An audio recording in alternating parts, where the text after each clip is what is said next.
নমস্কার, সবাই কেমন আছো? আশা করি খুব ভালো আছো। আর সরস্বতী পুজোর অনেক, অনেক শুভেচ্ছা। আজকে ভোর, ভোর উঠে গেছি কারণ সরস্বতী পুজো বলে কথা। ভোরবেলায় তো উঠতেই হবে। ভোরবেলায় উঠে স্নান-টান করে নিয়েছি। তারপরে আমি আলপনা দিতে বসে গেছি। কারণ আলপনাটা শুকোতে তো অনেকটা টাইম লাগে।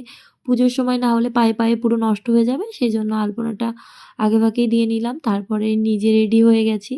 নিজে রেডি হওয়ার পরে আমি পুজোর জোগাড় করতে ঠাকুর ঘরে চলে এসেছি। এবার পুজোর যে সমস্ত জোগাড়-জান্তি চন্দন ঘষা থেকে ঘটের শাঁখা, আমের শাঁখাতে তোমার চন্দন সিঁদুর লাগানো, ঘটে চন্দন সিঁদুর লাগানো, বাকি সমস্ত জোগাড়-জান্তিগুলো ফল আমান্য থেকে বাকি সমস্ত কিছুই আমি নিজের হাতেই করছি।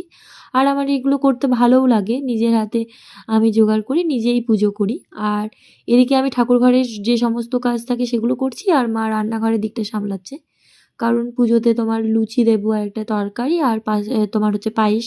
সেটা মা করছে রান্নাঘরে। আর এদিকে ঠাকুর ঘরের সমস্ত কাজ আমি করছি। এদিকে মোটামুটি আমার জোগাড় কমপ্লিট। মা সরস্বতীর সামনে বই, পেন রাখলাম। তারপরে তোমার হচ্ছে এদিকে মা পায়েস, লুচি করে নিয়ে চলে এসেছে আর আমি পুজোতে বসেও গেছি। নিজের মতো করেই পুজো করলাম। মায়ের আরাধনা যতটা পারি ততটা নিজের মতো করেই করলাম। তোমার আর সরস্বতী পাঁচালীর বই ছিল সেটা থেকেই আমি প্রণামী মন্ত্র, পুষ্পাঞ্জলি মন্ত্র সেগুলো পড়ে আমার পুজো কমপ্লিট করলাম। খুব সুন্দরভাবে আমার পুজোর সকালটা কাটলো। তোমাদের কেমন কাটলো